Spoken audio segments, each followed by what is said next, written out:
Welcome to the Rise of the Trades podcast, the show dedicated to helping you to build, grow, and scale your trades or construction business.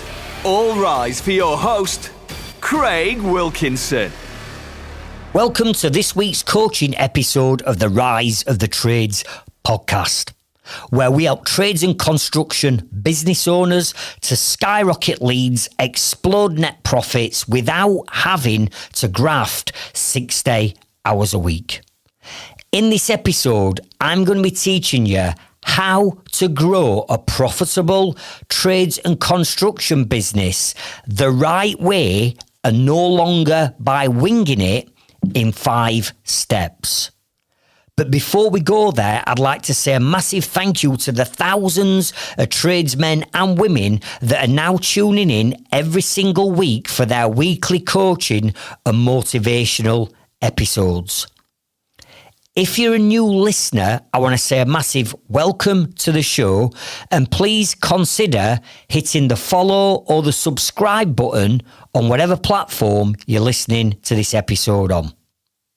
Finally, before we get stuck in, if you're not already a member of our free Facebook group and community, could I please ask you to consider joining the Trades Freedom Club? Click the link within the description and the show notes, head over to our Facebook group and community and join our safe and thriving group packed full of tradesmen and women that are all there to help and support each other on our journeys. Now, let's transition over to this week's coaching episode.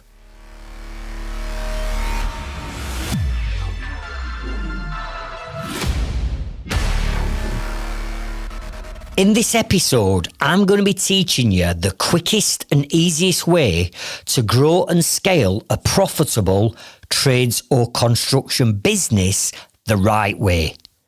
I don't want you spending years working yourself into an early grave and making all them classic mistakes that I've made and that I see thousands of other trades business owners making.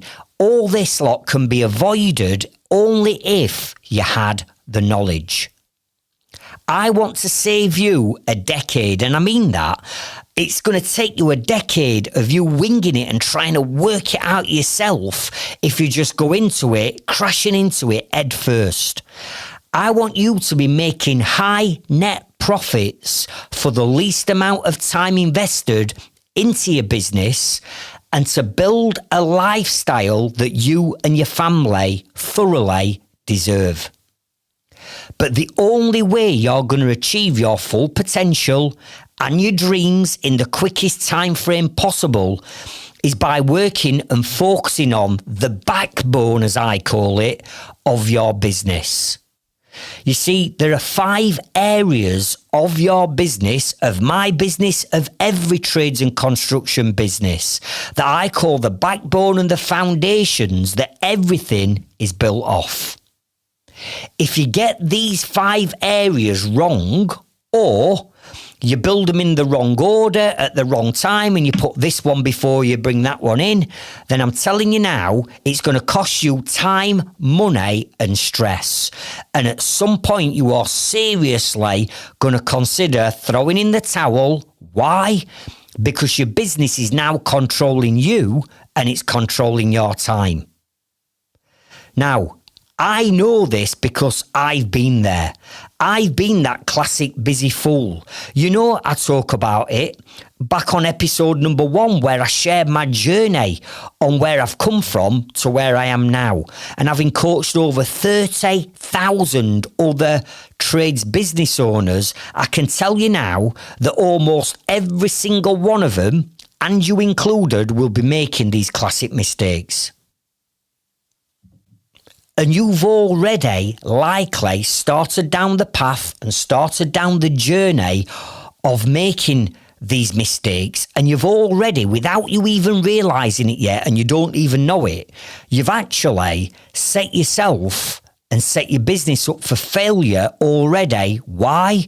Because these 5 areas, this backbone to your business, you've put them in the wrong order. or you're completely missing some, which is stopping and preventing you from growing and scaling your business for the time and effort that you're sinking into it. Now, a few things to be mindful of before we get started on what is going to be an incredibly powerful and valuable episode. And these three things are, number one, this episode is going to be longer than the normal episodes, right?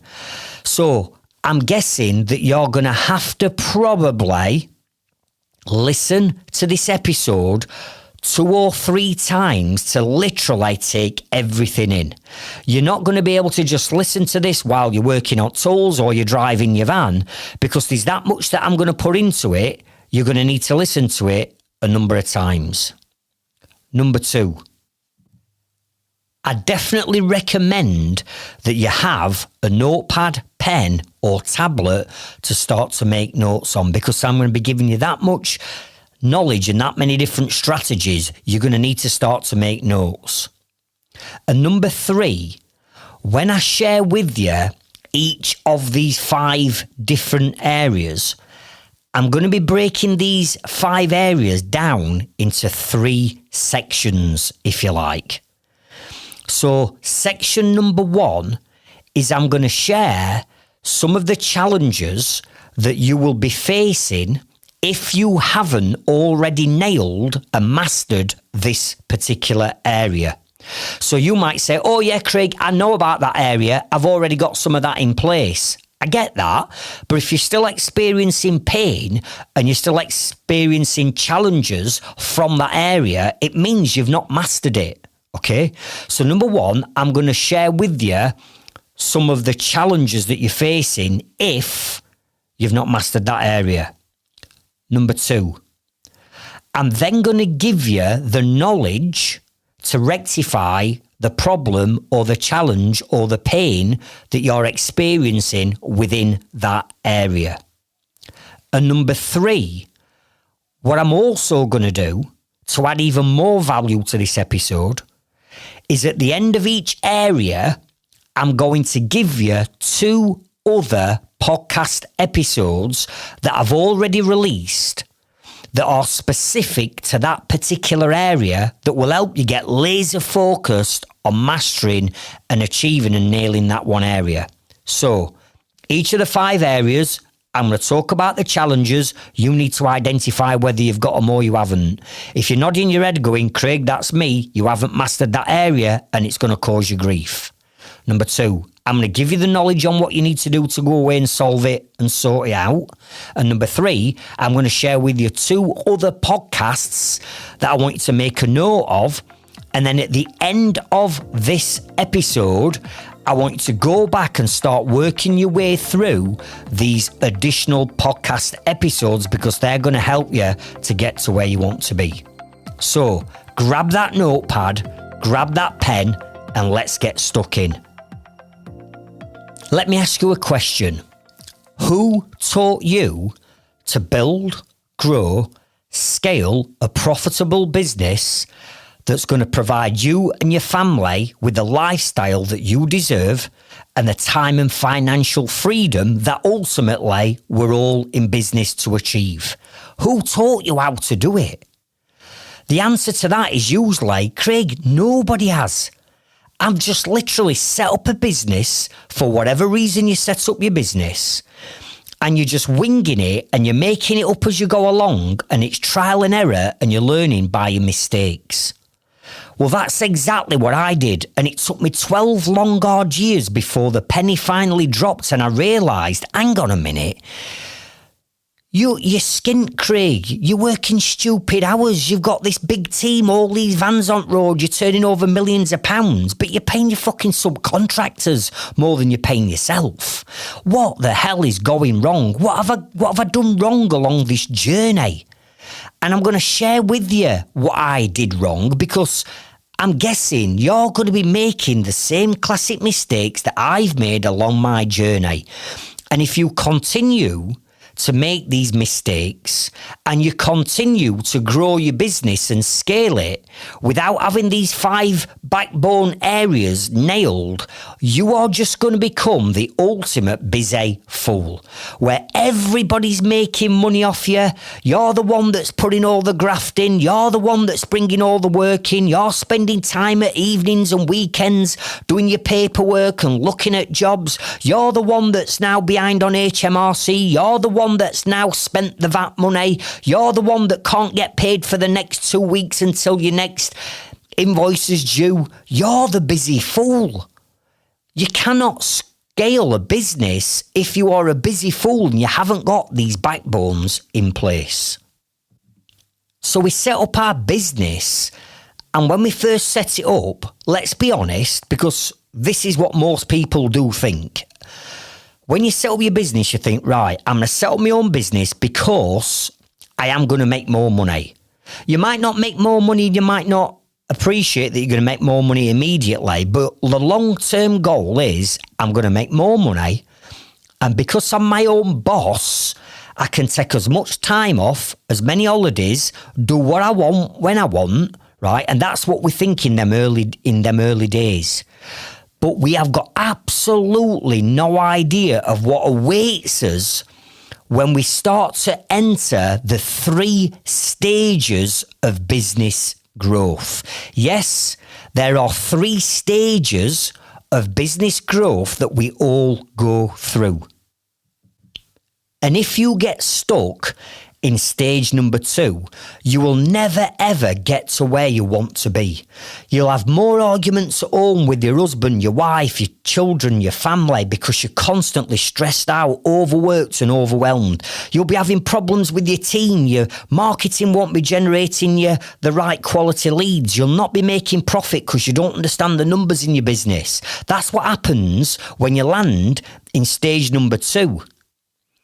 Now, here's your first episode that I want you to go and listen to after you've listened to this one. And it's episode number 2. Because in episode number 2, I walk you through the 3 stages of business growth. And you have to avoid stage number 2 at all costs. The sad reality is, almost every trades and construction business owner will get stuck in stage 2, and then they'll think that that is the norm. They will tell themselves and convince themselves and brainwash themselves that running a business has to be as hard as this. No, it hasn't. It doesn't have to be hard if you learn the backbone that I'm going to teach you. So, at the end of this episode, the first one I want you to go and check out is episode number 2. Now, the mistake that I made all them years ago, and the mistake that most people are making, and this could be you, is you think that growing a business and making more money is all around, right, the more leads I can get in, right, then the more jobs I can price. The more jobs I price, the more work I win. And if I've got more jobs running, and I've got more employees or subbies working for me, and I've got more vans on the road, and I've got bigger offices, all this lot is going to equal more profit. Well, let me tell you now, that is not how businesses run.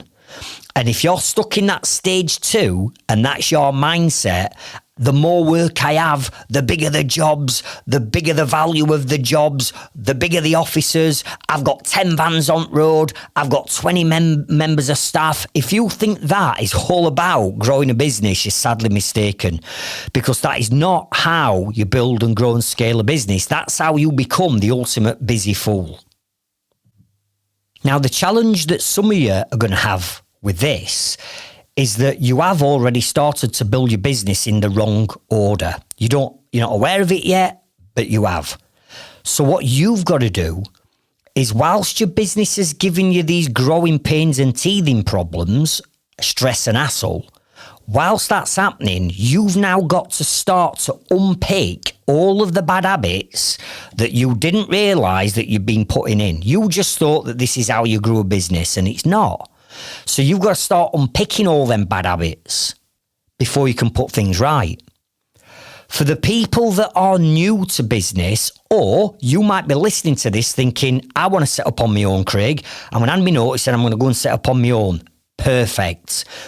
Make sure that you follow these 5 areas in the exact order in which I tell you to build your business in. Because if you were to build a business from scratch in this order, I'm telling you now, the growth would be incredible. You wouldn't have hardly any teething problems, pain points, challenges, frustrations, cash flow problems, dodgy members of your team, shit leads coming in. You won't have any of that because you're building your business from the foundations up the right way. So what I want you to consider is this. If you've got a established business now that's giving you a bit of grief, I want you to, 1, think about how you're going to unpick that, but 2, could you imagine setting up from scratch and doing it the way I'm going to share with you? How much quicker and easier, and how many years of grief that you'd have saved yourself if you'd have done it this way. Okay? So grab your notepads, grab your pens, and let's get to it.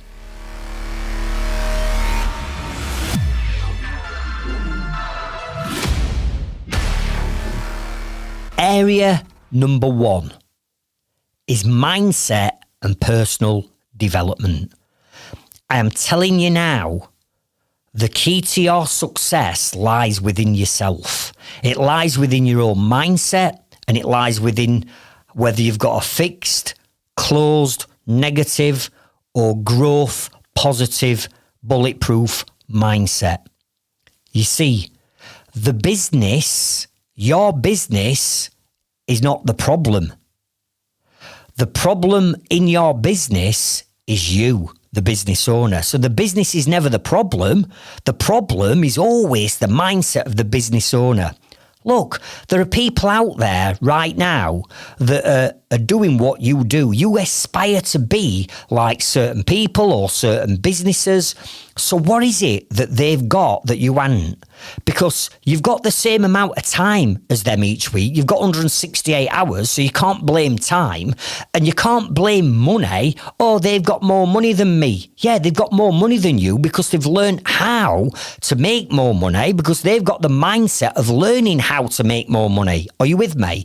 So your business is not the problem. I know this might sound a bit tough and a bit of a kick up the backside to start off with, but you're the problem. Your mindset is the problem within your business. So, if you want to build and grow and scale your business and take it to heights and levels that it's never been to before, then surely you've got to build, grow, and scale yourself, ready to help you take your business to them next heights and that next level. Because with the mindset that you've got right now, you can't take it to where I'd want to take you to, because you can't cope with it. You can't cope with the pressure. You can't cope with the financial burden. You can't cope with the time burden. You can't cope because you've employed the wrong staff. You can't cope because your marketing's not generating you the leads. You can't cope with the next move, the next lift, the next level, because your headspace and your mind is not in the game. It's not where it needs to be. So the key to your success is mindset and personal development. And if you were to ask any of my inner circle members, right, on Craig's program, what is the number one key to your success? What is it that's done it for you? Every single one of them will say, it's not profit, it's not time, it's not systems, it's not team, it's not cash flow, it's not lead generation, it's me. It's developing me to get me to that next level so I can take my business to that next level. Okay? Now, for some of you, you might be on your mindset and personal development journey. In today's day and age, it's everywhere, isn't it? So you might already be on it. For others, you might be sat there thinking exactly the same as what I was thinking 18 years ago when I got into this. What on earth is he on about? Positive mindset and all what? I think positive and things are going to happen in my life. Yeah, they are.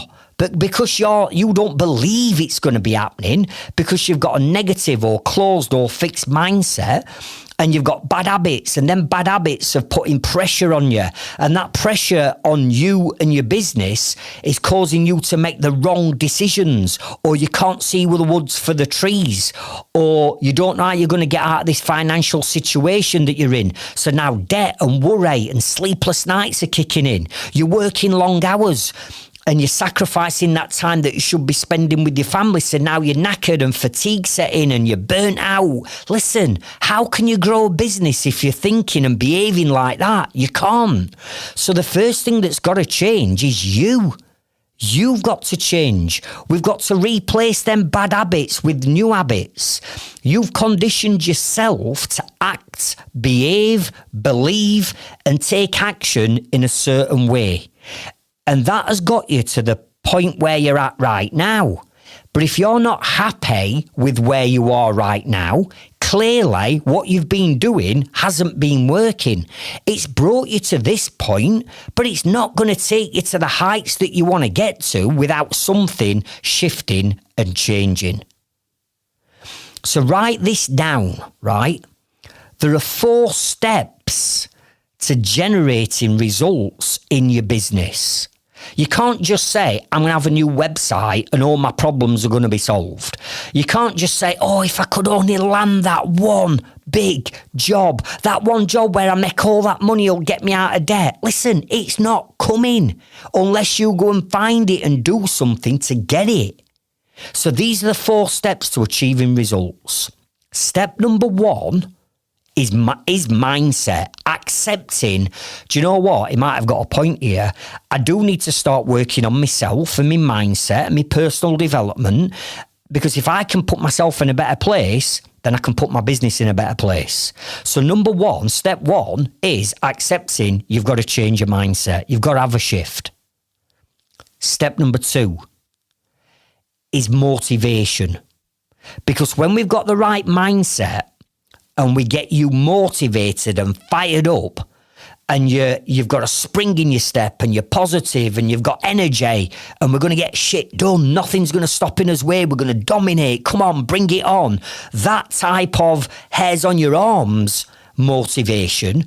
You've got to motivate yourself to get your business to where you want it to be. Nobody else is going to motivate you other than you.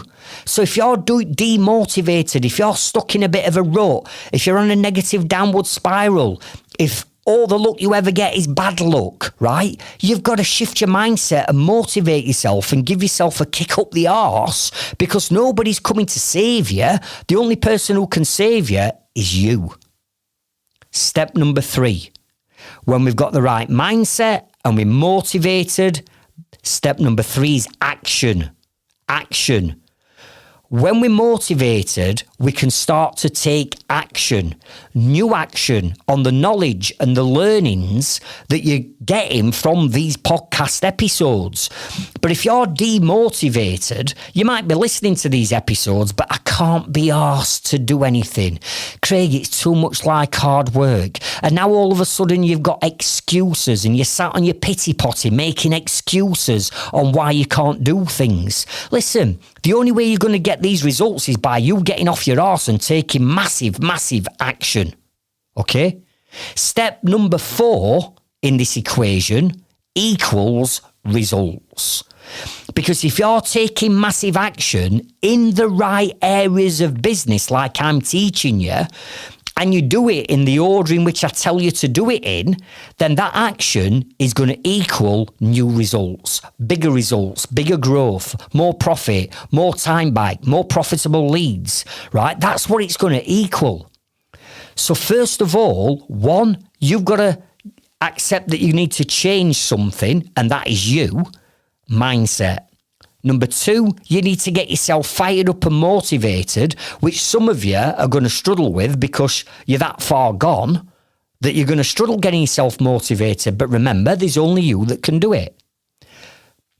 Number 3, when we get that motivation, you're going to take what you're learning on these episodes and you're going to get off your backside and you're going to go away and you're going to start taking action and you're going to start implementing things.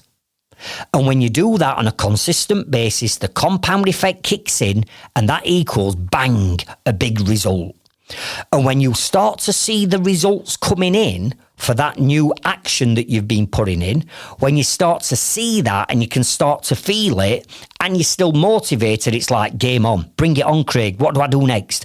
I can see it's working. Tell me what I need to do next. Then all of a sudden you get momentum and you're starting to spend time working on your business every week because you know that that action working on your business is now generating you new leads, new results, new profit.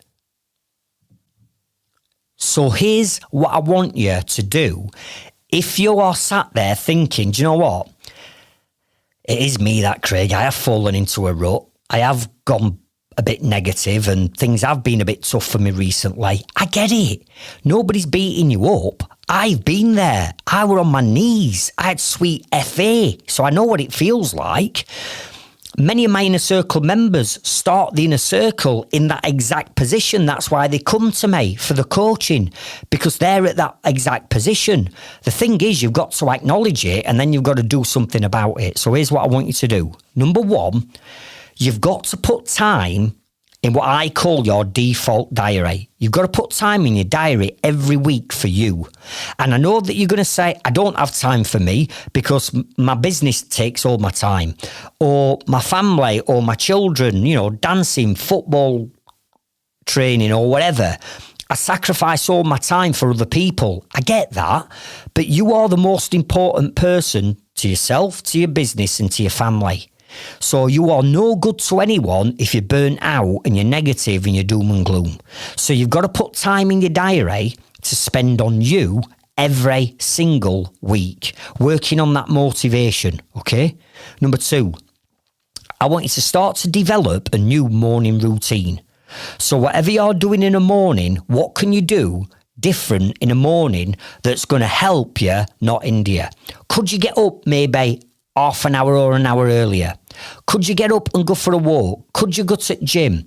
Could you consume some motivational content on Spotify or YouTube or on a podcast? Could you do a bit of meditation? What can you do first thing in the morning that starts to break them bad habits and the rut that you're stuck in? Number 3, likewise, at evening, you need to change your evening routine. Because for some of you, your evening routine is you come in, you have your tea, you switch your laptop on and you're working till midnight every night doing your quotes and your paperwork. That's got to stop. You're going to damage your family and your relationships doing things like that. So what can you do at evening?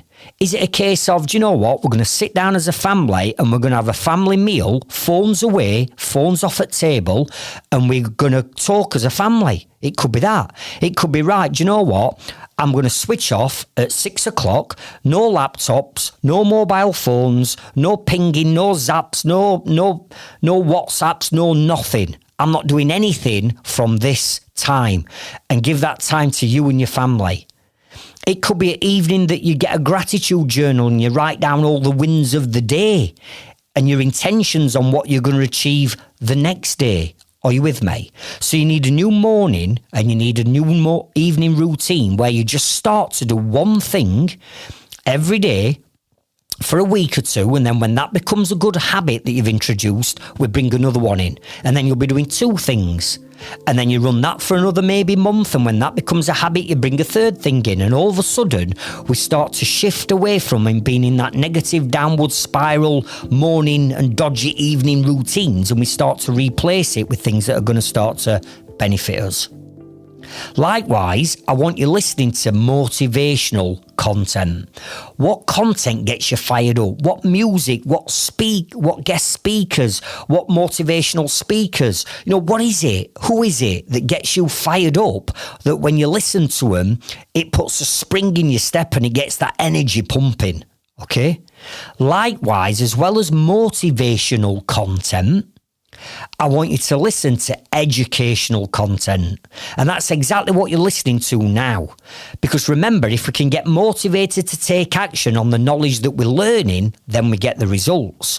So we want the motivation to fire us up, but we need the education so we're learning new knowledge that we can then go and implement.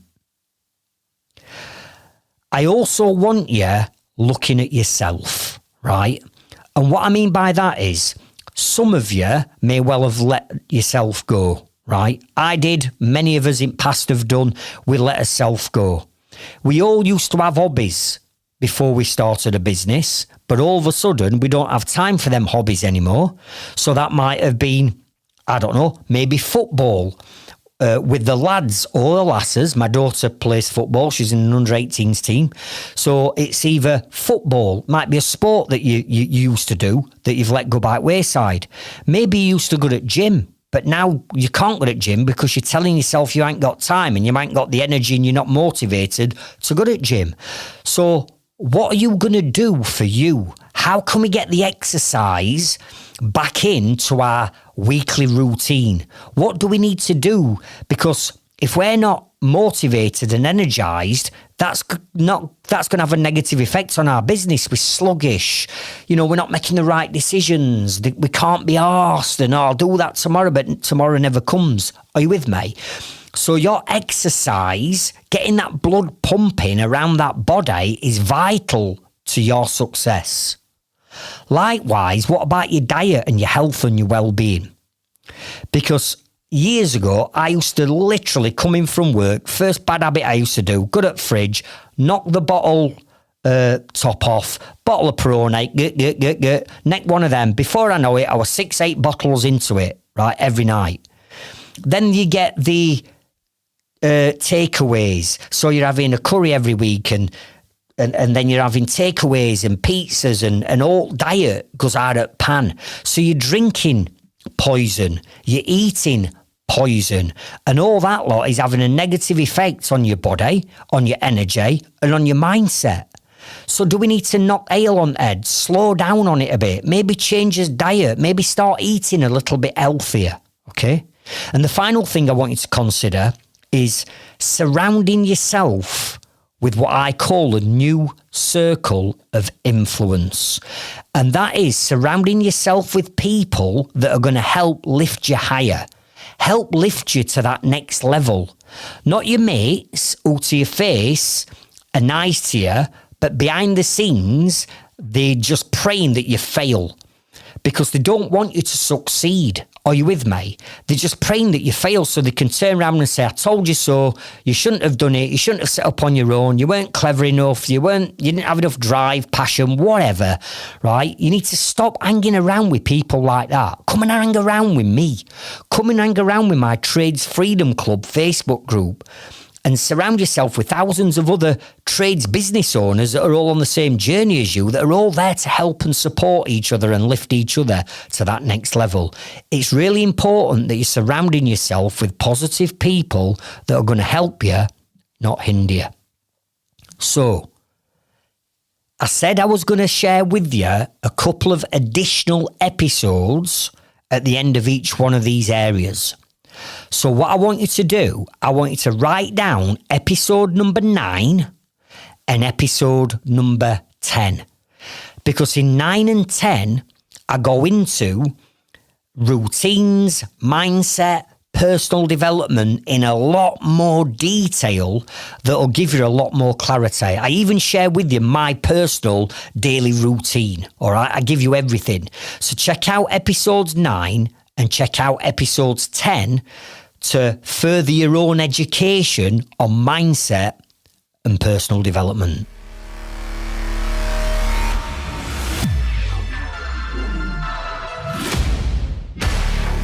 Area number 2, the finances and the numbers within your business. Most people do not understand and know the numbers in their own business. They've heard of different things and different phrases, but in actual fact, they're actually winging it with the numbers in the business, and they're hoping and they're praying that there's enough money left at the end of that job to have paid the labour, paid the materials, covered their overheads, paid the VAT, paid the tax, and they're keeping the fingers crossed to think, do you know what, once I've paid that lot out, I'm hoping and praying that there's enough left in pot to pay me. You, the business owner, the person that's got all that responsibility.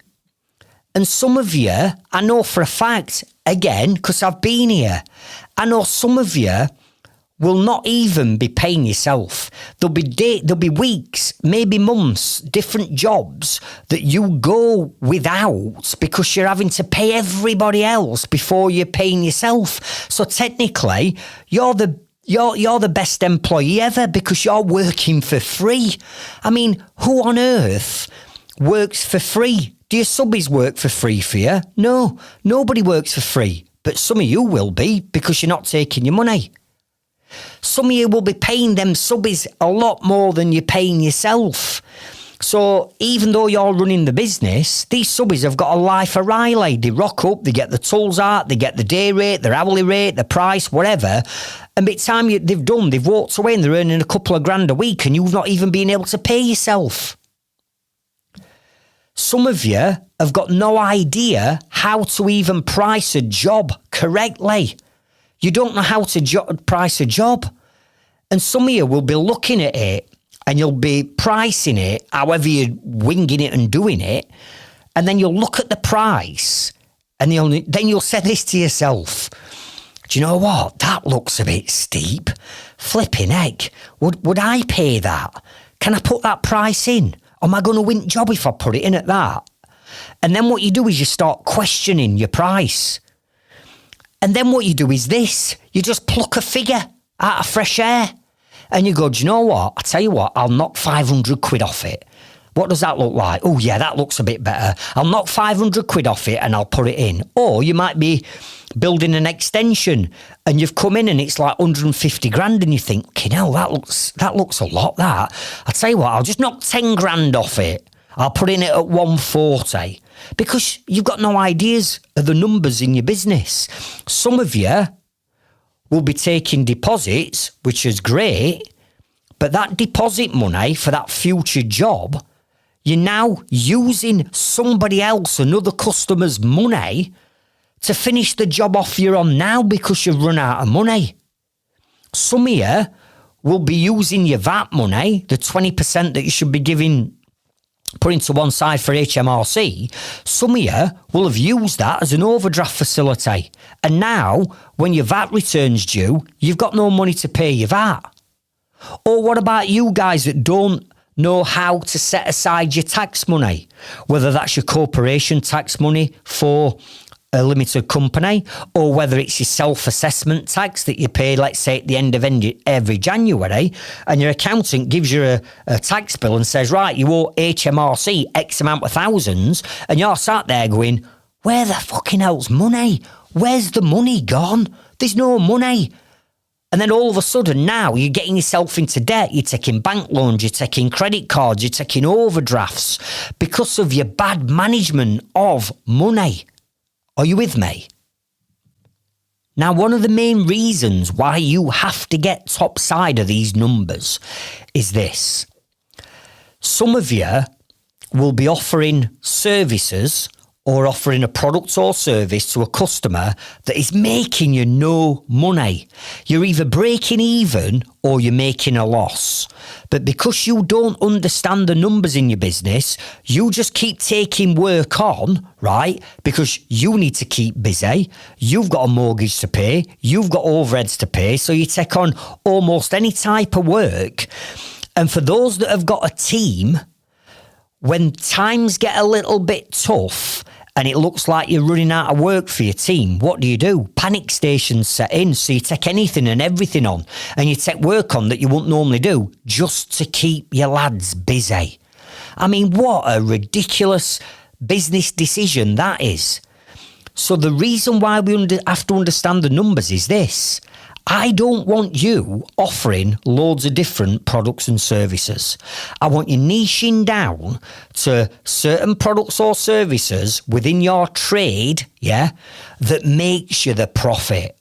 Because what's the point of doing something and going and doing a job if you know that it's going to break even or make you no money? There's no point in even doing it. Why do it? You'd be better off not doing the job because you're not going to make any money, right? So you're in no worse position.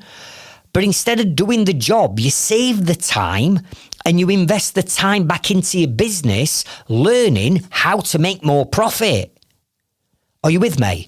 So we have to identify what products and services are making us a loss and get rid of them and then replace them with more of the jobs that make us profit. But if you don't know the numbers in your business, you won't know what's making you profit and what's making you a loss. You'll be losing money on one job, making money on the other, but the money that you've lost is now taken away from the money that you've made. Now you've broke even. Why? You're not in business to break even. You're in business to make profit. That's what you're in, to make profit. So, one, we have to understand the numbers so we know what products and services we're going to be selling. And these are the numbers that I want you to get to grips with first. So I'm going to share some of the numbers that you need to go away and get to grips with. If you don't know how to do this, or you don't know any of these numbers, you must speak to your accountant, right? That's what they're there for. Your accountant is there to help you to grow your business, make more profit, and reduce your tax bill. But you might have got one of these accountants that only ever contacts you once every blue moon. Or they only contact you when they need information about your VAT or your corporation tax, and you hardly hear anything from them. If you've got an accountant like that, you need to get shut of them and get shut of them quick, because accountants aren't there to just do your self-assessment tax returns, your wages and your invoicing.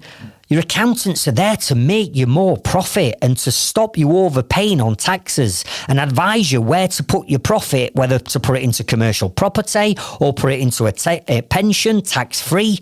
That's what an accountant should be doing. So your accountant needs to help you with these numbers if you don't understand them. And if you don't understand them, trust me, you are in the majority, because the majority of people do not know these numbers. They've heard of them, but they don't know how to work the figures out. So this is what you need to work out. Sit down with an accountant and go through this. Number one, your gross profit margins. Number two, your net profit margins. Number three, your profit and loss statement. And that profit and loss statement could be per job that you're running, or it could be, well, let's run a profit and loss statement on how we've done over the last month. So it can be per job, or it can be per period of time, or both. Number four, cash flow forecasting. You need to be cash flowing out, your money coming in and your money going out of your bank. Number five, you need to work out what your break-even figure is. In other words, how much does it cost you to switch the lights on in your business? Because whether you do one job next week or 100 jobs next week, you've got fixed costs, you've got overheads that you've got to pay regardless of how many jobs you do. You need to know what that break-even figure is. In other words, how many boilers do I have to fit? How many solar panels do I have to fit? How many doors do I have to hang? How many scaffolds do I have to put up? How many gardens or paving slabs do I have to lay to break even before I've even made a profit? Next one, hourly rate. You have to understand how to work out your hourly rate correctly so that when you're doing your pricing, you've got the right numbers and the right figures in your pricing. And the final one is balance sheets.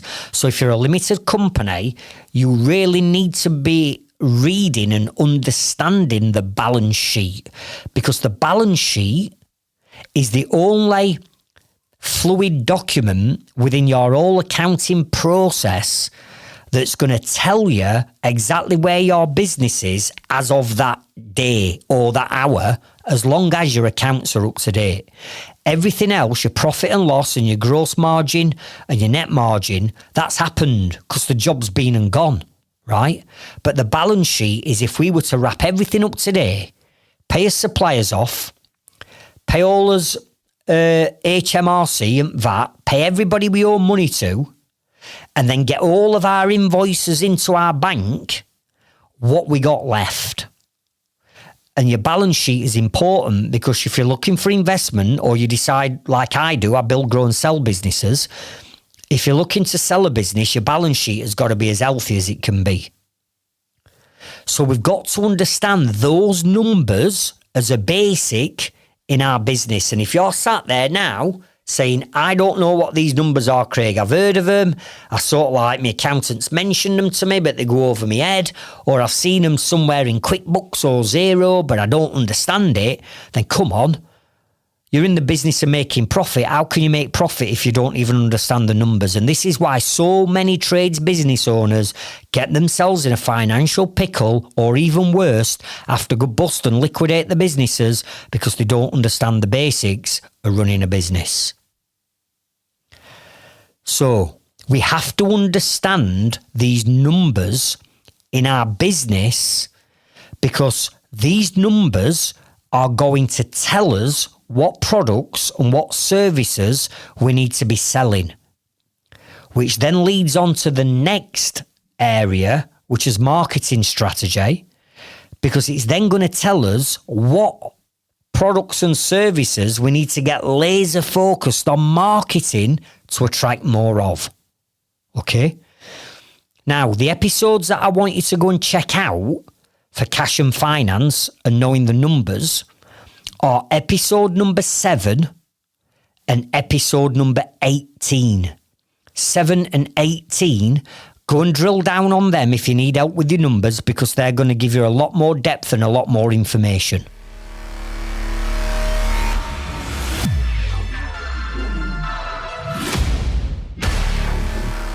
Area number 3, marketing strategy. Now, before we get into marketing strategy, I want to just rewind and remember, we're building this business in the right order and the right way. We've already alluded to that if you've already got an established business, some of these orders that we're doing them in, you'll have done them in the wrong order, which is causing you grief. For others who haven't set up a business yet, you've just hit a gold mine here. You just struck gold, because you're going to build your business in these areas in this order. So if we rewind and we think about it, we set up a business, we get the mindset right, and we start to get motivated, we start to get new knowledge in, and we start to look at new ways of building and growing a business, taking ourselves to that next level so we can take this business to that next level. The next thing that we would look at are the numbers in our business, and we'd establish what these numbers are, how to read them, and then we'd start to get the pricing right, make sure that we're making profit, and then we'd look at the numbers and we'd say, right, we're not going to be doing any more of that work because it don't make us profit. What we are going to focus on is we're going to focus on that type of work because that's what makes us profit. Are you with me? So we've got the mindset, we know the numbers, so now we know that anything that we are going to be supplying, fitting or offering is going to make us profit from day one. Where some of you will have never have done that, you've just winged it and you've done anything, which is why you're not making money. So area number 3 is marketing strategy. And I know what some people are going to say, and that is, Craig, I get that, and my most profitable service is X. It's this, right? But I don't get enough leads coming into my business every day to continuously fit that product or that service. I need to fill the time in with other things. No, you don't. That's what a fixed, closed, negative mindset person would say. What we do is we then start to look at your marketing strategy and we say, okay, right now, if you're an established business, I get that you haven't got enough leads coming in to just fit X products or service. But if we get our marketing strategy absolutely laser focused on attracting more of those jobs to us, then over a period of time, what's going to happen is there's going to be a transition start to happen, because you're going to start to get more and more and more leads for that particular service that's making you the money. And the more of them leads that come in and the more of them jobs that we do, we can then start to dilute the leads and the jobs that aren't making us money. So there's a transition. And this is what I did years ago. When I didn't know my numbers in my business, I was doing everything. I was doing first fix joinery, second fix joinery. I'm a bench joiner by trade, so I was doing bench joinery. I was building extensions. I was doing loft conversions. I was doing garage conversions. I was doing basement conversions. I was doing refurb. I was doing shop fitting. I was doing bar fitting. I was doing it all because I could. But that's what made me a busy fool. It's only when I ran the numbers and I got top side of the numbers for the first time, which took me 12 long hard years to do. But when I did the numbers, it worked out that loft conversions made me the most amount of profit than anything else that I did. So does it not make sense to sack everything else off and just do loft conversions full time? Yes. So what did I do? I set up a loft conversion company, and while I was getting all the marketing right and getting the strategy right for that, I had to do some of the work that I didn't want to do, that I knew weren't really making me a great deal of money. But once the marketing strategy kicked in for the lofts, all of a sudden, I started generating leads for lofts, which meant every single day, me and my team were going to work for them 8 to 10 hours on tools. Every time we were doing a loft, we were maximising profitability. And then all of a sudden, we were getting that many leads coming in for loft conversions.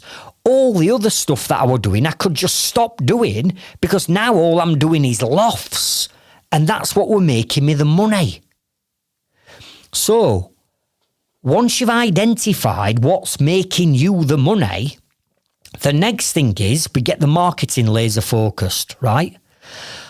But most people will be doing the old standard, old school marketing that all your competitors are doing. You're not doing anything different or standing out from your competitors. You're posting the wrong content at the wrong times on social media. Your marketing's not starting to work because your marketing messaging's not right. You don't understand your customers' pain points and desires.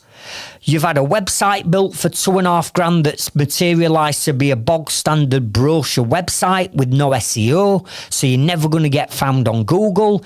You've been spending money on Google ads and Facebook ads, having a punt and chucking a couple £100 behind this and a couple £100 behind that, and then sending that traffic from your paid ads back to your shitty website that's never going to convert. Your branding's awful. It's just a mess. All of this is probably what's happening in your business, because if you're not generating the leads coming in from your target market in the highest concentration for profitable jobs, and you're milking it and you're number one in your town or city and you're dominating, then something's wrong with your marketing. You're doing the same as everybody else is doing. And I'm telling you now, in today's day and age, in this noisy, competitive world where everybody's fighting for all them leads, right? If you're not going to do things different, and if you're not going to stand out, and you're not going to dominate, which is a word I use a lot of in my coaching, dominate that market, then you're just another plumber, another sparky, another builder, another bricky, another landscape gardener, another plasterer, another joiner, right? You're never going to scale a business and get it to them heights if you're just another number, you've got to stand out. You've got to dominate your market. And when I've stood on stages, even my own stages at my own events, and there's hundreds and hundreds of people there, and I talk about marketing, I talk about dominating, I talk about being the first across the finishing line, being at the forefront of cutting edge technology and AI and apps and everything else that we've got at our disposal. That's where I want to be. I'm a winner. I don't want to come second. I'm not happy coming third. I don't want to come last. I want to win the race. The only way I'm going to win the race is if I'm the best, if I dominate. And I've had people come up to me in my own events and say, Craig, that were a great presentation, took loads of it from it, but, this dominating and, you're wanting to crush your competitors and wipe them all out and all this. It's a bit strong, that, innit? Do you really want to do that? And I look at them and I go, what the hell are you on about? Should you even be in business if you want to pussyfoot around and come second? In today's day and age, we can't do that. We've got to dominate our market and we've got to take over our competitors and our market share, because to scale our businesses, we need more leads than we're getting now. And if we're struggling to get the quality leads now, doing the marketing that we're currently doing, how on earth are you supposed to generate more leads that are more profitable from better quality customers? You can't. So you've got to stop doing the bog standard marketing that every mofo's doing, and you've got to do things completely different, like I teach my inner circle members. And when you implement the marketing strategies that I teach, then you too will start to dominate your market. Now, check out episode number 21. Episode number 21. Because one of my inner circle members, Ben Curry, who I've recently interviewed, I've just helped him generate 1 million, that's right, £1 million of sales. I'm not talking lead gen, I'm talking actual work, sales.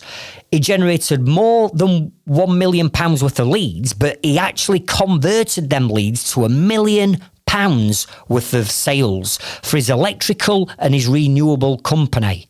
How did he do that? He did it by being different.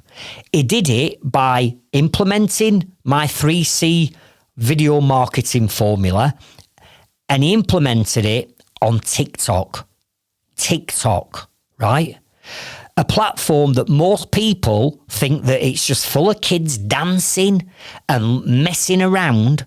I'm telling you now, if you're a tradesperson and you are not dominating on TikTok, you're missing out. So what did Ben do? He's motivated, he's got the right mindset, he took the knowledge, he implemented it, he put it onto TikTok, he generated £1 million worth of sales from TikTok, and we've just took his business from turning over 300 grand to 1.3 million. Why? Because he's prepared to do what some of you guys are not prepared to do, that's do things different.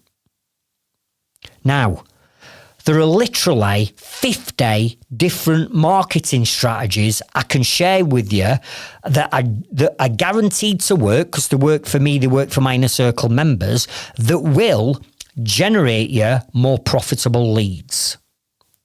However, let's start with the foundations first, and let's get the foundations right first.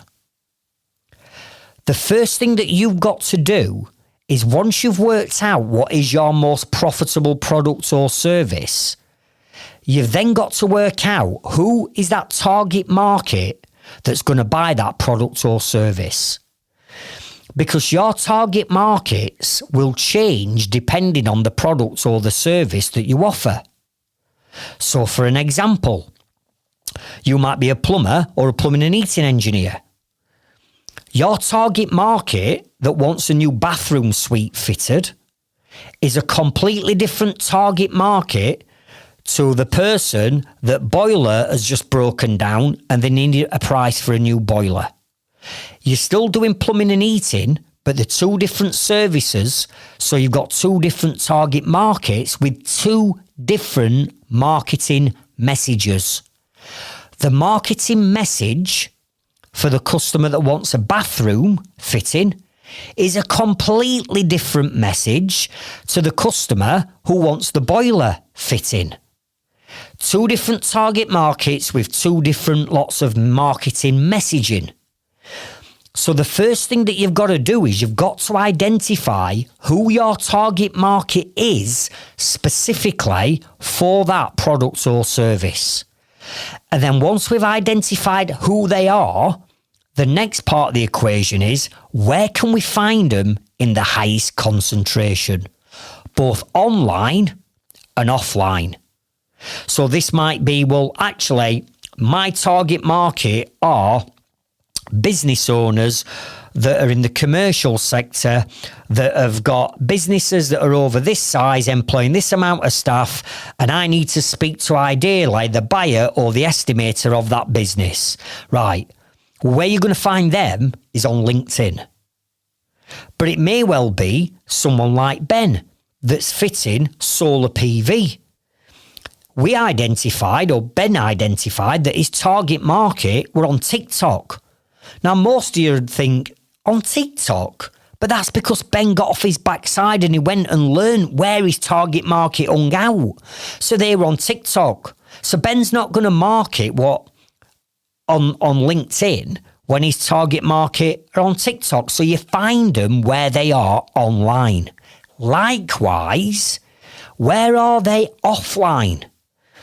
Maybe they belong to local groups or communities. Maybe they're part of a certain team or church or community, or maybe they're in a certain postcode area, or maybe they all hang around at a certain place. Maybe your target market go to this golf club. Are you with me? So where do they hang out online and where do they hang out offline? And then what we do is we create the content that speaks direct to that target market about that product and service that's going to make us more profit. So number one, I want you to identify your target market. But I also, as part of this foundations, want to share 4 words that I want you to write down. Because these 4 words are the type of marketing that you're going to have to start to do to attract that target market to you.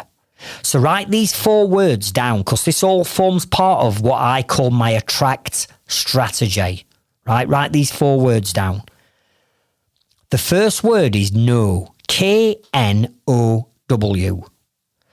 And what we need to do is we need to create some specific content that talks direct to that target market that is going to buy that profitable product and service offers. And we've got to get them to know that we exist. Because for many of you, you will be the best at what you do and you could dominate in your area if you got the right marketing strategy. But because nobody knows about you, because you're not marketing your business in the right way, only a handful of people know about you. So therefore, you're never going to scale your business. So what we do is we create content, or you create content, that's specifically designed to get people to know you and your business. And that is it. The only purpose of that know content is to get people to know who you are, what your business does, and that you exist. The second piece of content that you're going to create is the word like. Write it down. L-I-K-E, like.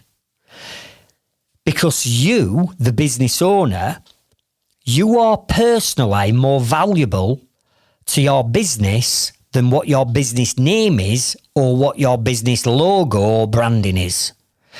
Because people want to now, in today's day and age, they want to get to know and like the person that they're going to be dealing with.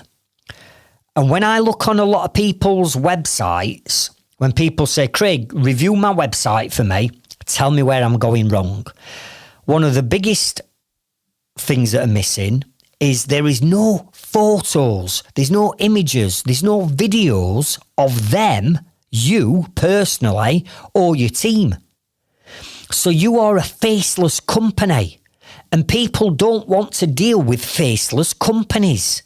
They want to know who they're speaking to. They want to know who's going to come out and do the home survey or the site survey.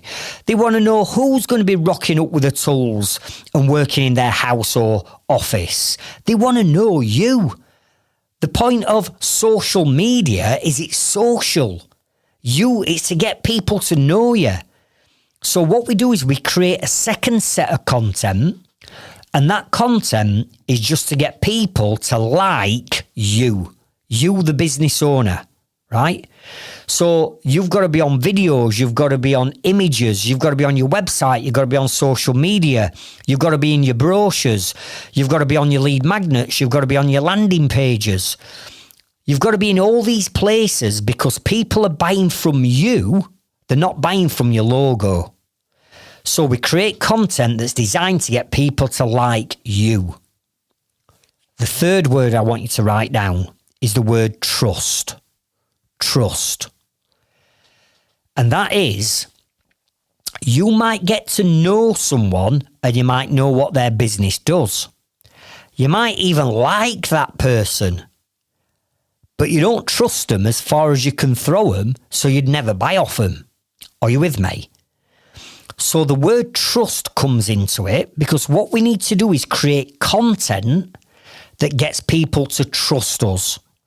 Because if we can get them to know us, get them to like us, and get them to trust us, we're almost there. Are you with me? So how do we get people to trust you? Well, the number one way to get people to trust you is video testimonials. Video testimonials from your happy customers and clients saying, do you know what? We got Craig out to come and give us a price for this loft conversion. Do you know what? It wasn't the cheapest. We had cheaper prices than Craig, but his communication, his professionalism on what is showed to us, his timescales and his promises of getting back to us with prices and quotes were fantastic. Do you know what? They turned up on day. They said they were going to turn up. They were clean. They were tidy. They were on time. They were on budget. They respected my home. Do you know what? We didn't even know they were here. Anybody considering a loft conversion, I would highly recommend Craig and his business. So where's all your video testimonials of your happy customers and clients telling the world how amazing you are? And we turn your happy customers into a sales team so they're selling the product and service on your behalf. You don't even have to sell it. Do you get me? So where's all the video testimonials as that trust? Where are all the reviews? All the 5-star Google reviews, Trusted Trader reviews, Which Trusted Trader reviews, Trustpilot reviews. Where are all them reviews? Please tell me you've got more reviews than any of your competitors, or otherwise you're not dominating, are you? So where's all them reviews? Because them reviews also build trust. Where are all your case studies that are sat on your website? In other words, a picture of you and Mr. or Mrs. Jones. You know, you've just fitted the boiler or the consumer unit, or you've just finished the extension, or you've just plastered up the back bedroom, or you've just rendered the house. Where's the photos of you and them stood outside the house or stood next to the boiler, shaking hands with them, handing them a thank you card or a bottle of champagne? Where are those case studies? Because case studies build trust. And video testimonials, reviews and case studies as examples, these are what we call social proof. So this is social proof that you can solve the problem that your potential customer has got. And we turn your happy customers and clients into a sales team. So we create content specifically around getting people to trust you. Now, I said there were 4, so write the 4th word down. The 4th word is the word confidence. Confidence. And confidence in marketing is an emotional trigger. Because when we can hit the emotional trigger of confidence in the content that we've been creating, whether that's content we've put on social media, whether that's content on our landing pages, whether that's content on our website, our blog, our vlog, our TikTok, our Instagram, when there's confidence in a potential customer that they've got to know you and they know your business. They've got to like you, the business owner. They've got to trust you that you can solve their problem. That equals confidence. And when that equals confidence, that equals a new warm lead. A new warm lead. Okay? So what I want you to focus on is identifying that target market for that most profitable product and service so we can sell more of it. And then start to create content that gets people to know you, like you, trust you, and builds confidence in you around that product and service. Not around products and services that don't make you money or break even. What's the point of wasting time creating marketing content to attract those leads? We don't want them. We want to make some money, don't we? We want to make some net profit. Right, create the marketing to attract those customers to your business. Now, I'm going to share with you 2 other marketing episodes that I want you to go away and check out. And these are episodes number 11, which is all around how to identify your target market. Right? Because there's 9 characteristics to identify your B2B, business to business, and B2C, business to consumer target markets. You need to work out who them 9 are, and in episode 11, I give you all that knowledge. Likewise, the vast majority of businesses have got websites, and the websites are pants, they're poor. Honestly, they're rubbish. They don't generate you any leads, or they generate you odd lead, and maybe that odd week leads from a time waster and tire kicker. And that's because you're missing the 16 fundamental features that you've got to put on your website to turn it into an inquiry generating machine. So to discover what those features are and to learn what you need to add to your website that's currently missing, go and check out episode number 16, and that'll help you identify what them features are. So, look at what we're covering so far. We've got the right mindset. We're starting to develop ourselves. We're fired up, we're pumped up, we're motivated. We're going to run through brick walls. Yet our customers are moaning, groaning, sluggish, no motivation, attracting time wasters, spent the VAT money, spent the tax money, they're stressing, they're worrying, they've employed a shit team, right? But you're not. You're going to take the world on. So we've got that right. Number 2, we've looked at the numbers. We know what's going to make us profit. So we're going to market the hell out of it. Step number 3, market the hell out of that profitable products and service. So you're only attracting leads that's going to make you money. You see where I'm going with this? There's an order to it. So let's now move over to step and area number 4.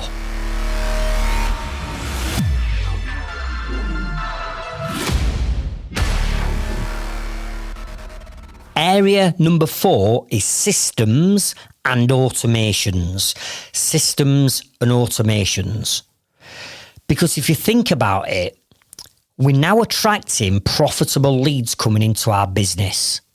But I don't want you to generate the same amount of leads that you're getting right now, because that's not going to scale your business.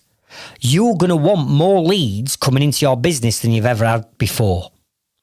So let's just say, for argument's sake, that I were to 10 times the amount of leads coming into your business every week from this point on. Because let's face it, when we get our marketing strategy right, this is exactly what we should be doing. We should be 3 times, 5 times, 8 times, 10 times in your leads coming into your business ready to scale. But if I 10 times the amount of leads coming into your business, how the hell are you going to cope with 10 more leads that you've got to deal with every single week? And I know some of you will be sat there, banging your chest going, yeah, bring it on, I can do it. No, you can't do it. You can't do it. Because bringing 10 times more leads into your business that are all vetted leads, so they're all potential warm vetted leads, these, if you try and do all that lot manually without having the systems and automations in place, then you are going to be working every hour God sends. Because there's no systems and there's no automations in your business. You're having to manually do everything. So if I 10 times the leads, you're going to have 10 more customers to communicate backwards and forwards with every week. You're going to have 10 times more surveys to book in and organise. You're going to have 10 times more jobs to go and look at and view. You're going to have 10 times more jobs to price. 10 times more quotes to create. 10 times more quotes to email out and follow up on. 10 times more deposits and invoices to raise. 10 times as much materials to order, 10 times as many suppliers' invoices to pay, 10 times more labour to organise. The list goes on and on and on. So if you're already working long, stressful hours already, what the hell's going to happen to you and your time and your mindset and your mental health and well-being if you've got to do all that lot by another 10 every week repeatedly to scale and grow your business? You can't do it. There's not enough hours in the day to do it. There's not enough headspace to do it. And if you do try and do it, this is what leads you to where I used to be 18 years ago. This is the exact point I were at 18 years ago, where my marketing, I got my numbers right, I got my marketing right. All of a sudden, I'm getting all these leads coming in and I'm rubbing my hands thinking, this is amazing. I'm going to start making money, but I got no systems in place. I was having to manually do everything myself. And this is what led me to staying up till midnight doing quotes and paperwork and ignoring my family and my loved ones. I should have been spending time with my family evenings and stuff, and I weren't. I got my head buried in my fucking laptop till midnight every night, and I'd look up and my wife and my kids had been in bed. They'd gone. I didn't even notice they'd gone to bed. Or I'm surveying jobs now at evenings and weekends, and then I'm trying to squeeze one in during the day if I've got time for a lunch break. So now my evenings and my weekends have been consumed because I'm having to survey jobs. Yeah. Or I'm falling that far behind because I can't keep up with the leads. I'm now having to work a Saturday shift. So now I'm working 6 days a week. And even on Sundays when I had odd day off, I weren't present because my head was somewhere else, because I was constantly thinking about all the things I'd not done and I'd still got to do, and I was dreading Monday morning coming. And all that leads to is overwhelm, stress, anxiety, burnout, negative mindset. That's what that leads to. So we can't just focus on marketing, because if we focus on marketing and we haven't got the systems in place to cope with all the influx of leads coming in, then we're going to end up in a pickle where I used to be and where a lot of my inner circle members are when they first joined my program. This is where they're exactly at. So I got to work on putting systems and processes and procedures and even basic automations, and I'm talking 15, 16 years ago, we were using basic automations like automated emails, automated text messages, like 15 years ago. And the technology that we used back then, what we cobbled together, it was called Microsoft SharePoint. That was the system that we started using. And when I look back then, I'm like, flipping out, I nailed it all them years ago. Yet in today's day and age, when we've got apps and software and APIs and AI at us fingertips, where we can literally run our entire businesses from our mobile phone, yet still people haven't systemized the businesses. Still people are saying, oh, I'm not very computer savvy. I'm not tech savvy. I'm not very clever on all this lot. So what you're going to do, let your limiting beliefs turn you into a busy fool for the next 40 years. So you're going to graft your bollocks off for 40 years because you can't be bothered to either learn it or find someone who can do it for you. It's ridiculous. It's absolutely crazy that in today's modern day and age, you haven't got your businesses systemised to holy hell, running like clockwork without you having to do hardly anything manually in it. Because that's where I'll get you to. That's where I get my inner circle members to. And that's where you need to be at if you're going to scale your business.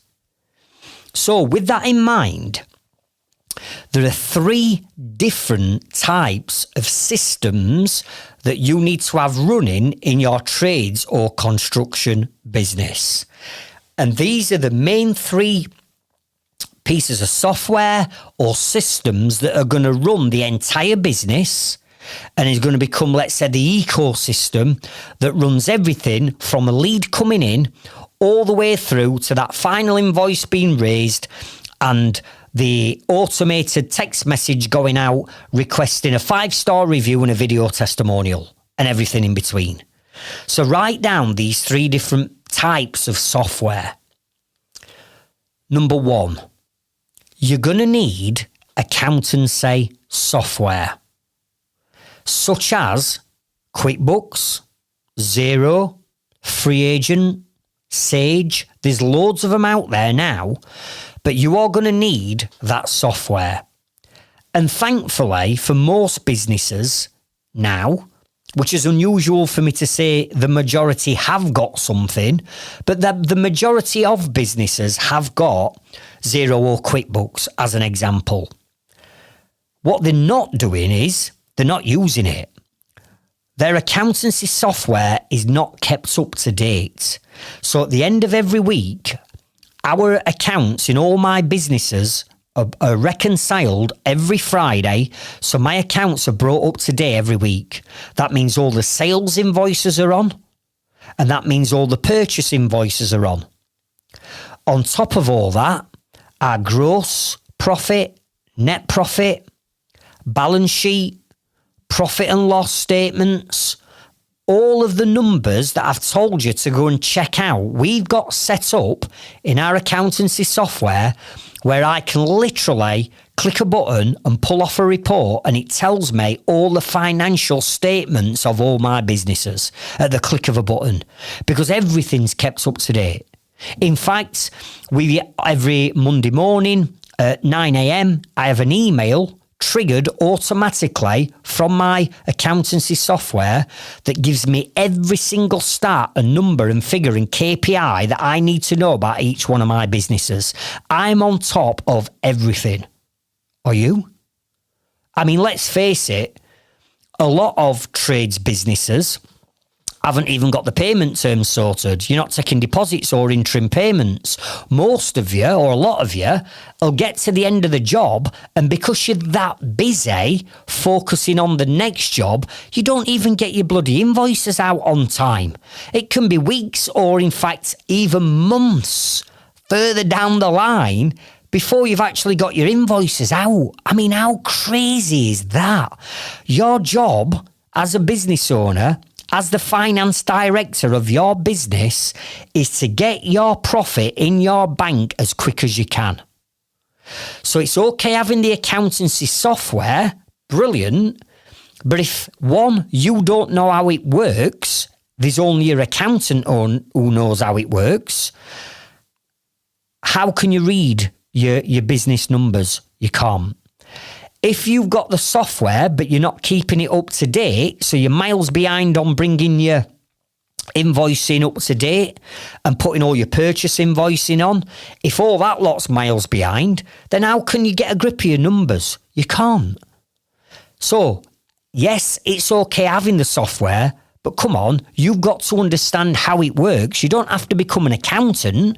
You just have to understand how it works and how you can pull these reports off at the click of a button that'll tell you exactly where your business is. So, that's software number 1. Software number 2 is what I call job management software. And this is software that's solely dedicated to the project managing and running of your jobs. Okay? So, dealing with the customer and communication between your customer and yourself. Communication between you and your team. Letting your team have all the information about every single job in advance. So you're not having to go to a job and explain what's happening. They can do it all themselves. Having some basic automation that can trigger between you and your customers. Making sure that your team are ticking things off that they've done on the job so you know that it's been done and the customer gets notified it's been done. That could be something as simple as at the end of every day, you take a photograph of what you've done, you put it into your software, that notifies you and it notifies the customer that that's what you've done that particular day. Are you with me? So anything to do with the running of that job and the organisation of that job needs to be in some software, because you can't run 10 jobs and deal with 10 different customers and 10 different teams and ordering materials for 10 different jobs and sorting 10 lots of labour out. You can't deal with all that if you're trying to do it all manually, can you? You need one central hub where everybody logs into and uploads and updates everything. So, I'm going to give you 3 pieces of software that you might want to go away and check out, okay? So, number 1 is a piece of software called Tradify. Tradify. And this is software that does basically what I've just shared with you, but it's more designed, in my opinion, it's more designed for smaller businesses or one-man bands or one-woman bands, yeah? So maybe it's just you and an apprentice. Tradify for a small business, you and an apprentice, or maybe you and an engineer or you and a fitter. Tradify sound. But as you start to grow and scale your business and you have more team and you have more jobs running and you've got more orders and more labour to sort out, I believe Tradify you're going to outgrow. Tradify won't take you to that next level. So to take you to that next level, I'm going to recommend 2 other pieces of software. The first one is called CommuSoft, and the second one is called Service M8, right? Both ServiceMate and CommuSoft are pieces of software that's going to allow you to scale and grow your business and you'll not outgrow the software. Are you with me? So if you are serious about growing and scaling your business and you know that the vision is to end up with, let's say, 6 members of your team, 2 or 3 vans, 2 or 3 jobs running at any one time, then I would go straight for ServiceMate or CommuSoft because you're going to outgrow Tradify. All right? So you need some job management software. The third piece of software that you're going to need is software that's going to manage your marketing and your lead generation and your sales. Okay? So your marketing and your leads, so when the lead comes into your business, where does it go? And then what sales pipeline have you got that's managing that lead or that customer at every single stage that you need to get them down to become a paying customer? So when I'm talking about sales pipelines, I'm talking about different stages that you need to get each customer to along that journey. So for example, the lead comes in, then what happens? Well, we need to vet them. All right. So how are you going to vet them? Then once you've vetted them, what happens next? Oh, we book them into a diary because we do a home survey, all right? So that's another stage on the pipeline. Book them into the diary. Then what happens? Well, then we go and do a site survey. Okay, then what happens? Then we produce a quote. Then what happens? Well, then we follow the quote up. So straight away there's 6 stages that need to happen just to get to a point of following the quote up. Are you with me? Each one of them stages would sit on a sales pipeline in a marketing and sales piece of software. And then that manages all of your marketing and your sales, but the job management then manages the running of the job. Are you with me? So once you've got a piece of software, and I'm going to recommend one piece of software to you because this is the only one that we use and we'd recommend. We've tried a whole host of others over years, but the number one on the dogs is Leadzilla. Leadzilla, right? Leadzilla is a piece of software that will deal with all of your marketing. So you can schedule your social media posts, you can build vetting forms, you can build landing pages, you can build lead magnets, you can build websites, drag and drop template websites. You can do all that yourself inside Leadzilla. You can also then build your sales pipeline so you can see all these different stages and you can see where all your customers are in each one of them stages. And then sat behind each one of them stages, you might want to trigger some automation. So, for instance, when you book a customer in to do, let's say, a home or site survey or visit, you want to trigger an email and a text message off to that customer, confirming the time and the date, along with a link to watch a video of you introducing yourself and your business and explaining to them what you're going to do on the survey, right? All that lot can be done automated inside Leadzilla. So it doesn't only just look after your marketing, your entire marketing. It doesn't only look after all your sales. It looks after all your automations and your text messages and your automated emails all in one piece of software. It's insane. Okay? So once you've got them 3 pieces of software, your business has got all the systems in place and they are all speaking to each other. So when the lead comes into Leadzilla, and that's going to deal with the sales side of it and the marketing, at a certain point when that job, you've got given the go-ahead on that job, we need to take that information out of Leadzilla and automatically send it into ServiceMate. Because ServiceMate is the piece of software that's going to run the actual job itself. And then what we do, connected into Leadzilla, we connect QuickBooks or Xero. So all your accounts, all your invoicing is all being done at the same time. So all these 3 pieces of software, we connect together. So your accountancy software is talking to Leadzilla. Leadzilla's talking to your job management software, which is your ServiceMate. Everything's talking and transferring information from one piece of software to another one. So you've got to get on with building these systems. It's all right having the leads, but there's no point in having all these leads if you're having to manually do everything. We need the systems to take care of the leads. Okay?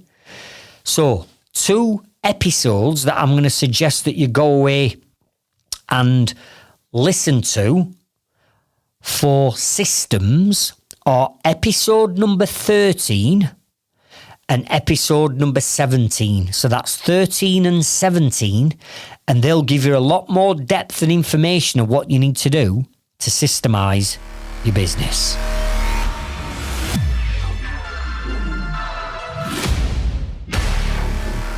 So area number 5, which is the final backbone, the final foundation that you need to put into your business, is your team. Building your team. Because you cannot scale and build a profitable business without a team. Trust me, I tried it 30 years ago when I first set up my business, I tried doing everything myself and it nearly killed me. It burnt me out. You are going to need a team if you're going to scale. Now, maybe you're at a point in your business where you've looked at it and you think, do you know what, Craig? I don't want a big team. I've tried it, just nothing but hassle. And I get that. You might just say, well, listen, I'm happy with me, an apprentice and another fitter engineer. That's great. You still need to put these 5 areas in place to prevent you from being a busy fool. But you don't have to scale your business and have to have a business that's got like 10, 20, 30 members of your team, do you? You can build and grow a profitable business that's going to earn you some very, very good, healthy net profits with just having a small team. So you don't have to have a big team. But the point I'm making is you are going to need someone because you can't do it all yourself. Now, you also need a team to help you to scale the jobs that you're doing, because you can't be in 3 places at once, can you? And remember, when we get the numbers right and when we're bringing in the right amount and quality of leads, that means that every job that we do from that point on, or every additional job that we do, equals more profit. So technically, at this point, the more jobs that you've got running, the more profit you will be making, because you understand the numbers and you've now attracted those leads to your business.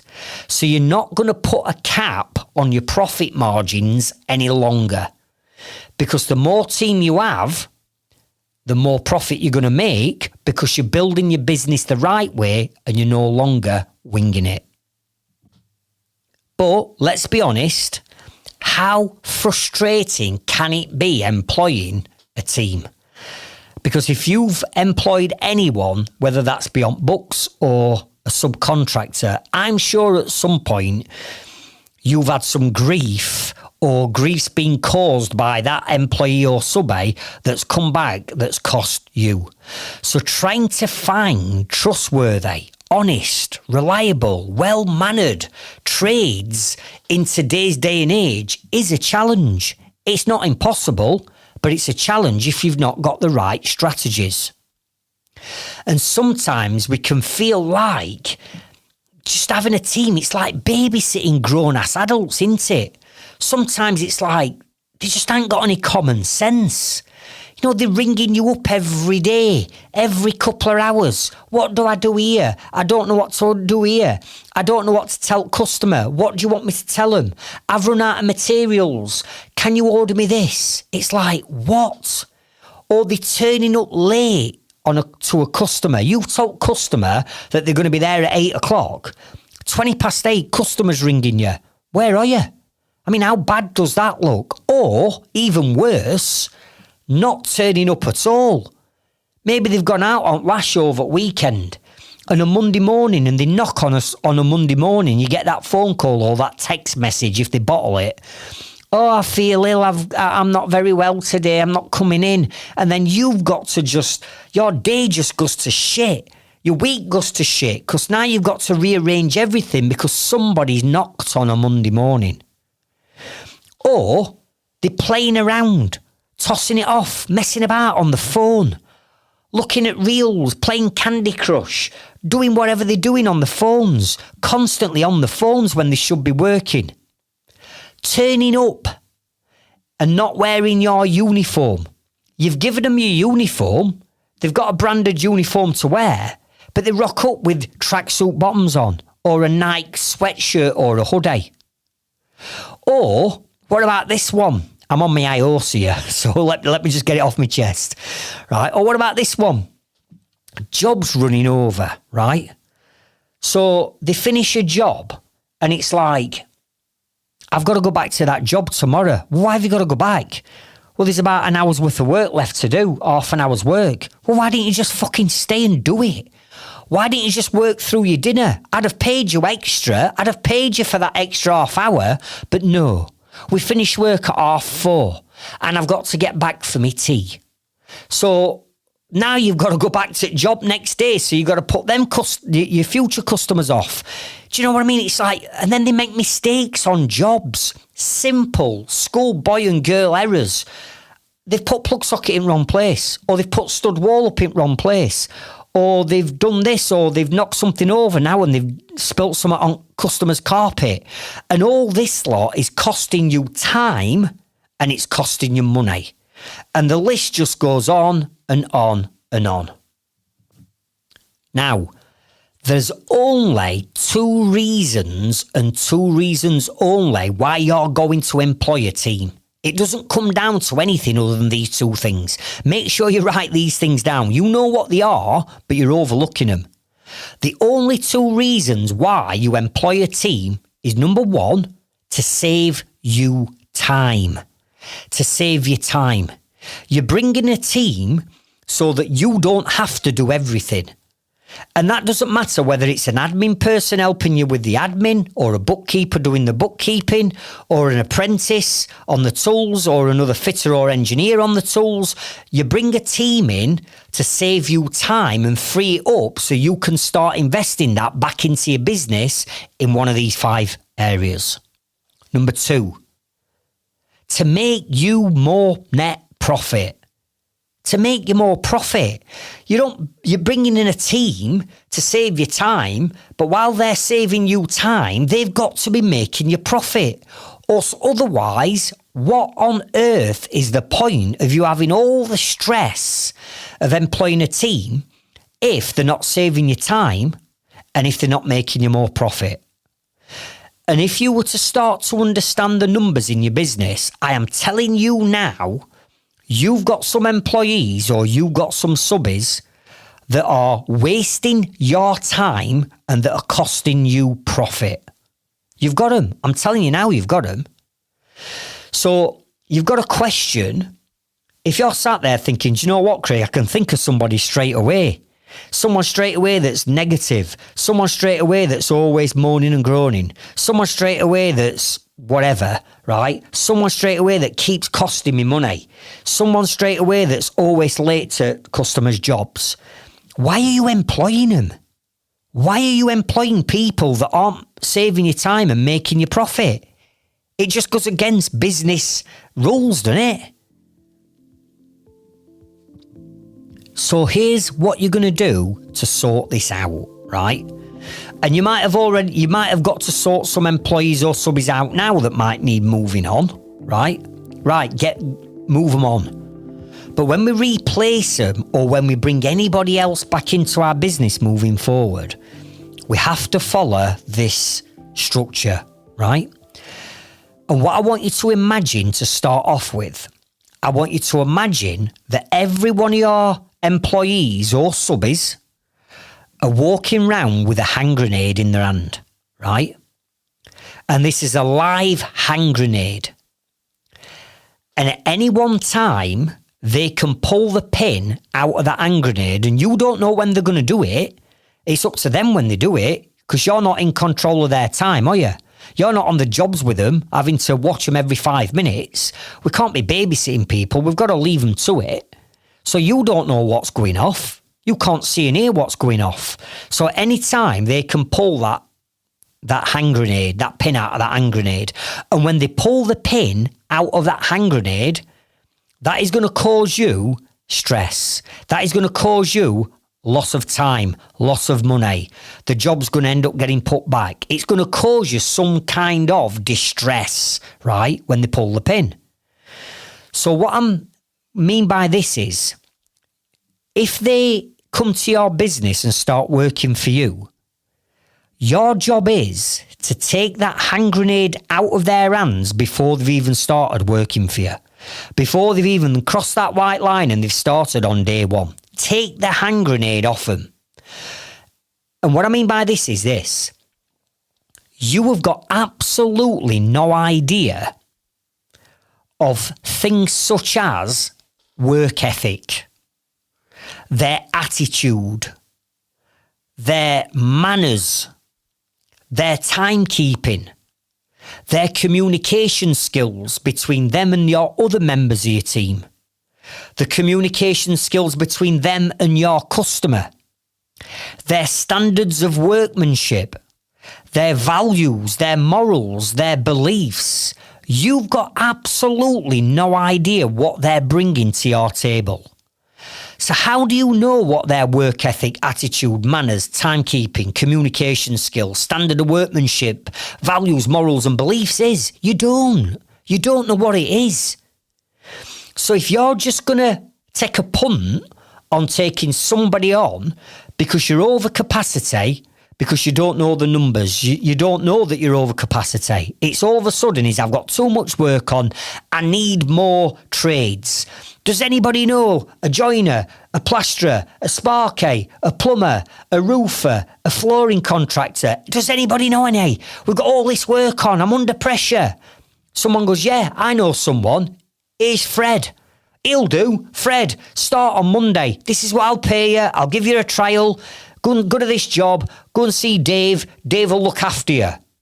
If that's what you're doing and you're letting them in to your business with an hand grenade, not knowing the work ethic, not knowing their attitude, not knowing the manners, the timekeeping, the communication, standards of workmanship, values, morals and beliefs, if you're letting them in, any one of them areas can explode on you. The manners might be terrible to your customer. They might piss your customer off. Right, therefore, pull the pin. Boom, you've got your customer on your bike having a right chunt at you. Get this bloke off this job, right? Your relationship with that customer's gone and you know now that you're going to get problems getting paid from that customer. Yeah, it could be that their attitude stinks. Maybe they think they're some kind of odd man, right? They've been on sites and all this and they come on and they start pissing off your other good lads because of their attitude. Maybe their work ethic's poor.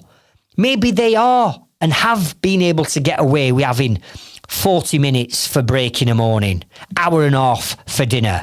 Maybe they have been allowed to get away to going to builders merchants or wholesalers twice in a day to toss it off, right? This is what you're bringing to your business. And when they pull that pin, it causes grief. Now, if you've got one employee or subby that pulls the pin, maybe you can contain that explosion. But what happens when your team starts to grow?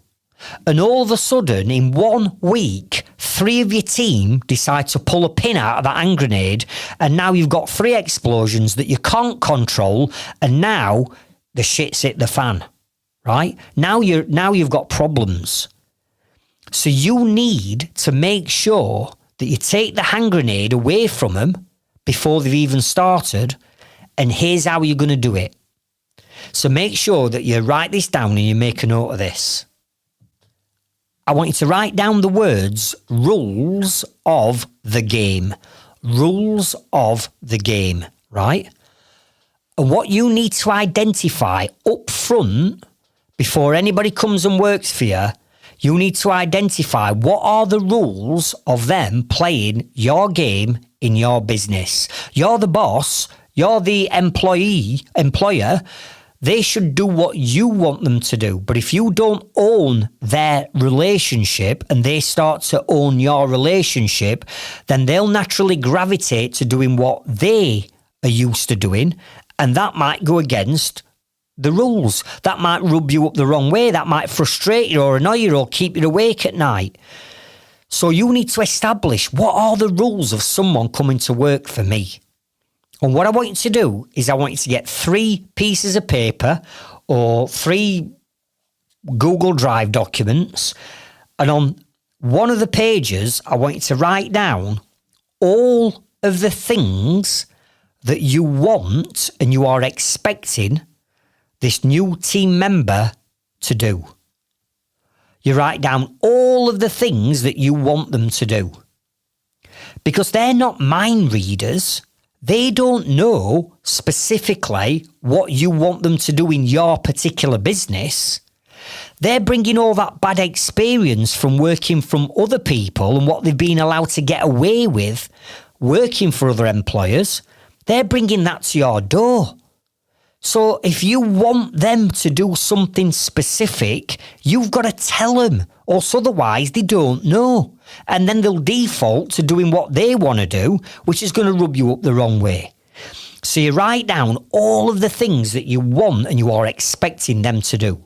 So, example, if you want your team to be ordering their own materials on the job or picking the materials up on a job, but they can't just be going willy-nilly through day and tossing it off. If you want them to be outside builders merchants at 7:30 in the morning, load up what you need for that day and then get to the job for 8:30, then you need to tell them that. Or otherwise, they'll be the one that goes, oh, I've run out of screws, lads. I'm just going to nip down to builders merchants for some screws. And then they go, 2 hours later, they come back with a box of screws. And then an hour later, it's, oh, lads, I've run out of silicon. I'm just going to nip down to Screwfix to get some silicon. And then they bugger off for another 2 hours. Are you with me? So you've got to establish what these rules are. Tell them what you want them to do. So if you want them to order materials, tell them, I want you to order materials. If you want them to be sending you through content off each job, maybe a couple of photos at job, maybe a quick video of the job, so you can use that in your marketing content. If you want them to be sending you photos, they need to be told that this is what I'm expecting you to do. So you write down everything that you want them to do up front on one piece of paper, right? Then on the second piece, you write down all of the things that you do not want them to do and they cannot do.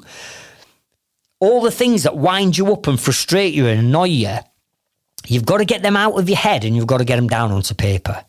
So if you do not want them coming in their own work gear, Nike tracky bottoms and Adidas tracky top, you've got to tell them, you can't do this. You must come in my uniform. You get me? If you don't want them driving round as a passenger in one of your vans with the boots on your dashboard, with McDonald's cups and Costa coffee cups and delivery tickets rammed all around dashboard of your van, if you do not want them to do that, you've got to tell them, you can't do that. Or otherwise, they don't know and they will do it. If you don't want your subbies or your team smoking outside or on customers' property and flicking tab ends all over the garden, you've got to tell them. Are you with me? So you write down a list of all the rules that you want them to do and you're expecting them to do, and you write down another one of the rules that they cannot do and you are not expecting them to do, right? Then the third sheet of paper or Google Drive document is you write down, right, what am I prepared to tolerate? What are the consequences of anyone breaking my rules, employed or subbies, right? Because if they're continuously breaking your rules and everybody else can see that they're breaking your rules and you're not doing anything about it, you're basically saying, I've got these rules, but anybody can take the piss out of me. And then that leaves the back door open for all the other people to start thinking, well, hang on a minute, he can get away with it, so why can't I? If he can get away with dropping his son or daughter off on way to school and rock up 20 minutes late every morning, then guess what I'm going to do? Are you with me? You've got to start as you mean to go on. You've almost got to be cruel to be kind to yourself. So by having the rules of the game, this is what I'm expecting you to do, and sitting down and running through them rules so they understand it, and then saying, look, you can't do this. Please don't do things such as bang, bang, bang, bang, bang. And you explain that to them. And then you're honest and upfront and you say, listen, if you break my rules, then this is what's going to happen, right? Number one, you get a verbal warning. Number two, you might get a written warning. Number three, if it happens again, you're gone. Subby or employed member of staff, and all that lot's written into your employment and subcontractors agreements that you should have. So you've got to take control of this relationship, and by doing this, which I know is going to push some of you outside your comfort zone to do it, but if and when you do this, I'm telling you now, you've took the hand grenade out of people's hands, and then all of a sudden, all of your team are singing from the same hymn sheet. All of the team are abiding by your rules, and then all of the team have got rules for one, and that's it. It's not a case of, well, how comes he lets him do that, but he don't let me do it? Are you with me? You can't have any of that as you're growing your team, because if you do, you'll end up with anarchy, and you'll end up with arguments, and you'll end up with stress. Remember, building a team is designed to make you more profit and to save you time. And how you're going to do those two things, you're going to introduce your own rules of the game. Now, we don't call it, I call it in coaching spiel, I do call it rules of the game. But for my employees or my freelancers, I call it my employer's handbook. It just softens it a bit, all right? And you're not going to go in with consequences, or you're going to get fired and all this. You're going to say, look, if for some reason you consistently are doing things that you're not supposed to do, then this is what's going to happen. You'll get a verbal warning, you'll get a written warning, and if it continues, then your employment, whether the subbies or employed members of staff, will be terminated, right? Here's your subcontractors agreement that explains all this. Sign it. Please tell me you're getting all your subbies to sign subcontractors agreements. And here's your employment contract and your job description for your employees. Sign it. And then when they've signed that, they can't, technically, they're not going to break your rules. The odd one might do, and you pull them back into line and explain to them, listen, this has happened. I understand.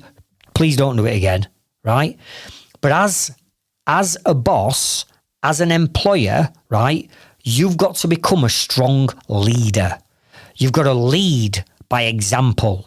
And if you're going to let people push you around and dictate to you what's happening in your business, or if you're scared of confrontation, then you're going to struggle to grow your team.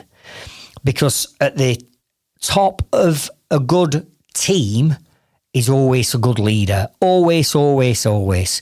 Look at all the best sports teams in the world. They bring the best players in, i.e. you're going to bring the best trades, men and women in.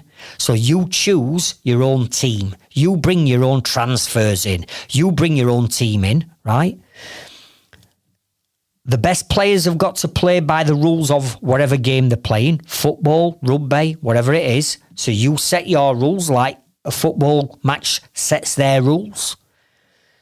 And then you're the coach, and the better the coach, the better the manager, the better the leader, right? Look at Pep Guardiola as an example. Look at Alex Ferguson. Look at people like that. They are good leaders, right? And they lead by example, and they lead by establishing what their rules are with their players before they can play their game. You just need to do the exact same with your business. You set the rules of the game, you bring in your own players, the players play to your rules, you win the game. If anybody steps out of line, they need dealing with. Part and parcel of running a business. So you must make sure that you do this, okay? Now, 2 episodes I'm going to share with you that are going to go into more detail around rules of the game and employing a team are episode number 8 and episode number 15. 8 and 15 are the ones I want you to go and check out for building your team.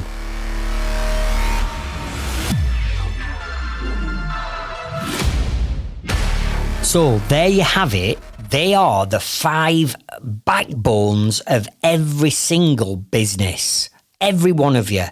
You've got to get them right. And again, if we were rewinding and we were building a business from scratch and doing it the right way, you do it in the order in which I've just shared with you. So let's just have a quick recap on where we've gone. Area number one is the mindset. As a business owner, you've got to develop that growth mindset, which means you've got to work on yourself. And when you work on yourself, and you get your mindset right, you get motivated, you're taking massive action, you'll get massive results. So remember, the business is never the problem. The problem is always the mindset of the business owner. So number one, we're going to start with getting that mindset right. Then what you would do in a new business is just say, right, before I even sell any products or any services, before I even waste my time on any time wasting customers or breaking even or making a loss, I need to understand what these numbers are. So you're going to understand what the numbers are and how they work. And then you're going to go, right, out of all of the things that I can do for my trade, I can do it all, but I'm not going to do it all. I'm going to work out of everything that I do, what is the most profitable product and service that I can offer. Because if that's all I'm offering, or maybe 2 or 3 products and services that I'm offering, right, then it's going to be so much easier to, one, market those products and services, because I'm not having to market 20, I'm marketing 2 or 3.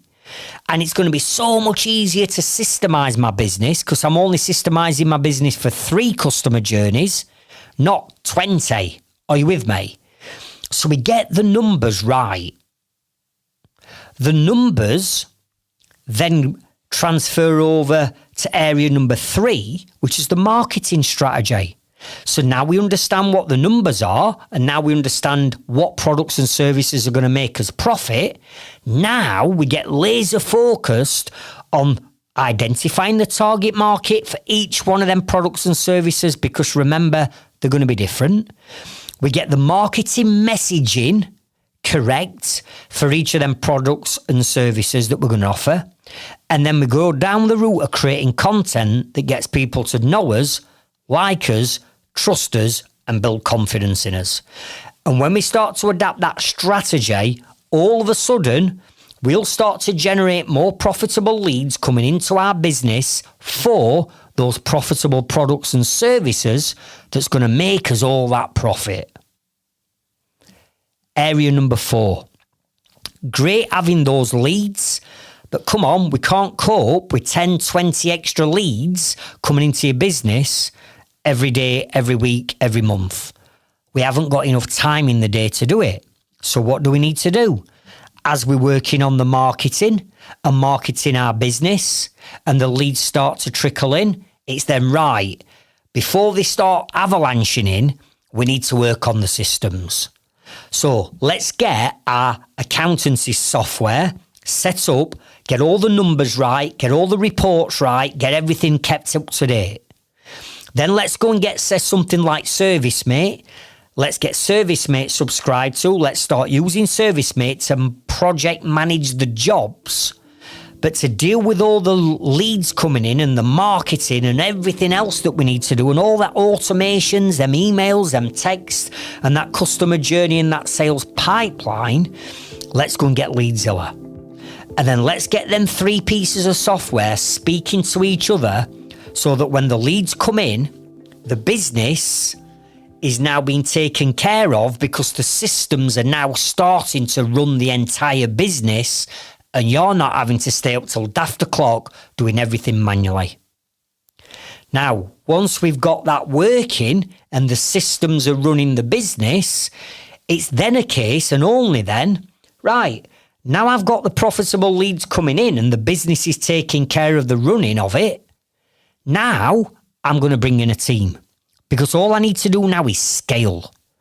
And the only way in which I'm going to be able to scale this business is by bringing more team members in to do more of this profitable work that's coming in on tap. And then what you do is you establish the rules of the game, you bring in the right employees or subcontractors, sign them up to a subcontractors agreement, sign them up to a employer's contract and job description, bring them in, and then the team are singing to the same hymn sheet as everybody else. They are working to the systems that you've put in place. The systems are being run by the lead generation that's now coming in, and the leads that are coming in are now coming in from the profitable work that you've identified through the numbers. And all of that lot starts with you having a growth mindset and a understanding that this is how businesses are built, grown, and scaled. So I know that's a lot. And I said at the beginning of this episode, this is going to be a longer than normal episode. But I wanted to give you that backbone. I wanted to give you all 5 in one episode rather than doing one week, one next, and it taking 5 weeks. I've given you the whole lot. It's now up to you to determine, number 1, if you're an existing business, what are those 5 areas do you need to improve on? If you're honest with yourself, you might say, Craig, honestly, mate, it's all 5. I'm struggling on all 5, really. Okay, start at the beginning. Start with the mindset and work your way through in those 5 orders that I've given you. It always comes back to mindset. It's never about I'm not generating the leads. It's you haven't got the right mindset to generate the leads. It's never about I'm not making enough profit. It's you hadn't got the right mindset to understand and learn how to make more profit. It's never about, do you know what, Craig? I ain't got any systems and I'm not tech savvy and I don't even know where to start. It's that you haven't got the right mindset to open yourself up to starting to look into it. And if you can't do it, who can you bring in that can do it? And that's where we need to be. So that's the reason why I've given it you all in a wanna. And remember, I've given you around an additional 8, maybe 9, maybe 10 other episodes to go and back and start listening to that's going to help you on your journey. Now, if you sat there thinking, Craig, I'm going to need some help with this. I need to get this nailed and I need to get it nailed quick and I ain't got time to do it all myself and I wouldn't know where to necessarily start doing it all myself. That's okay. I understand that.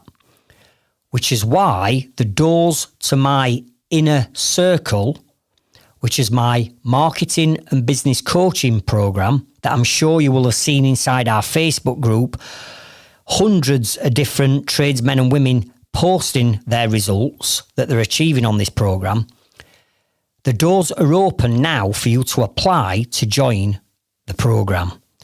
Now, this is live coaching with me every month in a small group where I take you through not only these 5 in detail, but there's actually 12 different areas of business that we have to master. These are the backbone, these are the 5, but there's another 7 areas that we need to master to get your business to where you want it to be. So if you're serious about scaling your business and you've got a business now that's turning over £150,000 up to £2.5 million, and you've got the time and you've got the budget to invest into some powerful coaching, then I'll ask you to consider applying to join my inner circle. To discover more about the program and to apply for it, click the link in the description and the show notes of this episode. Head over to our landing page where you'll get all the information. You'll see video testimonials of lots of our inner circle members sharing their wins and their growth results. So now it's over to you to get that mindset right and start taking massive action on what you're learning for free on this podcast. And I guarantee that if you get yourself fired up and motivated and you start to make some positive changes in your life and in your business and you start implementing this knowledge, I absolutely guarantee that you'll start to see results. So come on, no more just listening to this podcast and not doing anything with it. The only way you're going to get results is by taking massive action. If you have any questions or you want to reach out to me, please make sure that you're putting a post into our Trades Freedom Club Facebook group and community.